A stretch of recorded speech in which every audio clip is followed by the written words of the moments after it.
What you do, folks? This is Ahmed West back with another hashtag #OneDevMinute. Guess what just happened? About 10.5 minutes ago, the Visual Studio Code team has just released the January update version 1.31 of VS Code, and it contains an amazing feature. I think it has been the most requested feature. Now you can install extensions and don't have to reload VS Code at all. How awesome is that? Let's dive in and see how it actually works. You see, I have this .view file. It does not have a syntax coloring right now. So I'm going to install this very popular extension called Viter.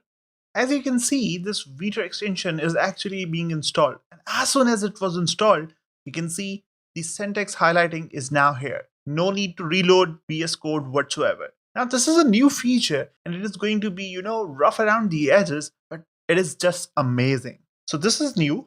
So go ahead to this link and take a look at all of these new features, especially the no reload on extension install and tree UI improvement. And if you are a VS Code theme author, you might want to add, colors for list filter widget, which enables you to explore this tree view in a better way. I've just pushed out a new update of Shades of Purple theme, so go ahead and install it. And if you want to learn more of Power User workflow on VS Code, go ahead and take a look at VSCode.pro. It's my Power User course, which is helping over 4,000 developers become master Visual Studio Code users. So check out my VSCode.pro Power User course, and I'll see you in the next one.